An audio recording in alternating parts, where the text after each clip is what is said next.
सोचिए, आप एक ट्रेन में बैठे हो, बाहर माउंटेन्स हैं, सब कुछ नॉर्मल लग रहा है और अचानक ट्रेन आगे नहीं ऊपर उठने लगती है, इतनी ज़्यादा खड़ी कि आपको लगता है जैसे ट्रेन सीधी दीवार पर चढ़ रही है।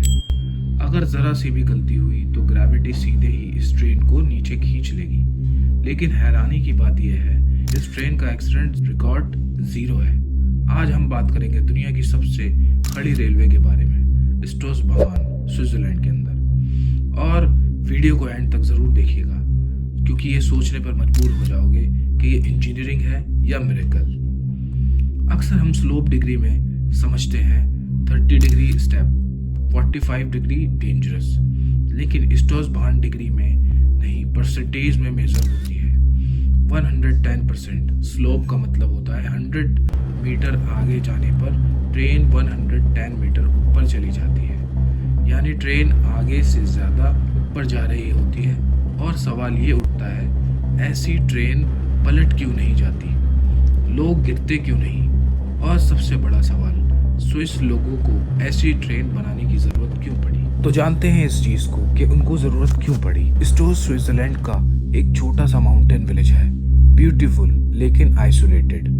पहले यहाँ पहुँचने के लिए या तो रिस्की माउंटेन पाथ्स या फिर आवर्स का ट्रैवल। विंटर में स्नो इतनी होती थी कि विलेज का कांटेक्ट ऑलमोस्ट कट हो जाता था। स्विस लोगों के पास कोई दूसरा ऑप्शन नहीं था, माउंटेन तोड़ दो या माउंटेन के साथ एडजस्ट हो जाओ। स्विस मेंटालिटी यहाँ दिखाती है, उन्होंने कहा माउंटेन को चैलेंज नहीं करेंगे, उससे समझकर सॉल्यूशन बनाएंगे। और यहाँ से स्ट्रासबर्ग का आइडिया पैदा हुआ। अब इमेजिन कीजिए, अगर यहाँ नॉर्मल ट्रेन चलाने की कोशिश की जाए, ग्रेविटी व्हील्स को स्लिप करवा देगी, ब्रेक्स ओवरहीट हो जाएंगे और एक छोटी सी फेलियर सीधा डिजास्टर। इसलिए नॉर्मल रेल सिस्टम यहाँ इम्पॉसिबल था। तब स्विस इंजीनियर्स ने सोचा, प्रॉब्लम ट्रेन का एंगल नहीं है, प्रॉब्लम पैसेंजर्स का बैलेंस है।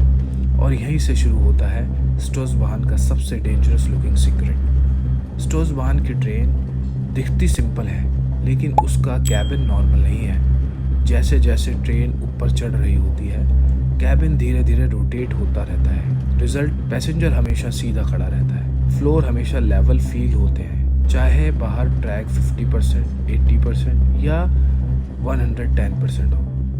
आपको अंदर सिर्फ नॉर्मल लिफ्ट जैसा एक्सपीरियंस होता है। यह रोटेटिंग कैबिन टेक्नोलॉजी पहली बार इतने एक्सट्रीम एंगल के लिए यूज़ हुई, और इसी वजह से स्ट्रासबर्ग दुनिया की मोस्ट यूनिक रेलवे बन गई। अब थोड़ा ऑनेस्ट सवाल, सोचिए ट्रेन आधी चढ़ चुकी है और अचानक पावर कट हो जाए या टेक्निकल फेलियर हो जाए या इमरजेंसी। ऐसी सिचुएशन में क्या होगा? यहीं पर स्ट्रासबर्ग और ज़्यादा डेंजरस नहीं और ज़्यादा सेफ बन जाती है, क्योंकि ये सिर्फ एक ट्रेन नहीं, ये है फ्यूनिकुलर सिस्टम।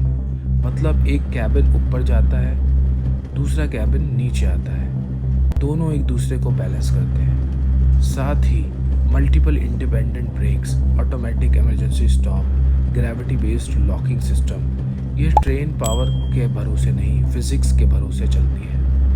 अब यहाँ एक फैक्ट सुन के आपका दिमाग घूम जाएगा। स्ट्रासबर्ग वर्ल्ड स्टेपेस्ट फंगलर एक्सट्रीम कंडीशंस हर साल थाउजेंड ऑफ पैसेंजर्स को लेके जाती है, फिर भी 0 फैटल एक्सीडेंट्स। यह चीज़ इसे डेंजरस नहीं बल्कि लेजेंडरी बनाती है। इंटरनेट पर लोग कहते हैं ये दुनिया की सबसे डेंजरस ट्रेन है। सच क्या है? डेंजरस नहीं, वेल इंजीनियर्ड है। ये ट्रेन फियर पर नहीं, कैलकुलेशन पर चलती है। हर बोल्ट, हर केबल, हर ब्रेक एक्सट्रीम टेस्टिंग के बाद ही अप्रूव हुआ। इसलिए स्विस लोग इसमें बिना डरे डेली ट्रैवल करते हैं। अब सवाल आता है, ऐसी टेक्नोलॉजी और कंट्रीज़ में क्यों नहीं है? जवाब सिंपल है, स्विस कल्चर में सेफ्टी कॉम्प्रोमाइज़ नहीं होती, परफेक्शनिस्ट ऑप्शनल नहीं है, इंजीनियरिंग प्राइड होती है। यहाँ प्रोजेक्ट का मतलब होता है या तो बेस्ट बनेगा या फिर बनेगा ही नहीं। स्ट्रासबर्ग इसी माइंडसेट का रिजल्ट है। स्ट्रासबर्ग सिर्फ एक ट्रेन नहीं, यह एक लेसन है। जब प्रॉब्लम ज़्यादा खड़ी हो तो उसे तोड़ना ज़रूरी नहीं, कभी कभी एंगल चेंज करना ही काफ़ी होता है। अब मैं आपसे पूछता हूँ, अगर आपको मौका मिले, क्या आप इस ट्रेन में बैठोगे या सिर्फ ये वीडियो देखकर ही कहोगे भाई देखना ही काफ़ी है? कमेंट में ज़रूर बताना। और अगर आपको ऐसे ही हिडन इंजीनियरिंग, दुनिया के अनएक्सप्लोर्ड वंडर्स और मिथ वर्सेस रियलिटी पसंद है तो मिस्ट्री हब को सब्सक्राइब करना मत भूलना। मिलते हैं अपनी नेक्स्ट वीडियो में। और अगर आपको कोई अलग से टॉपिक चाहिए जो आप चाहते हैं कि मैं कवर करूं तो आप मुझे कमेंट करके ज़रूर बताएं।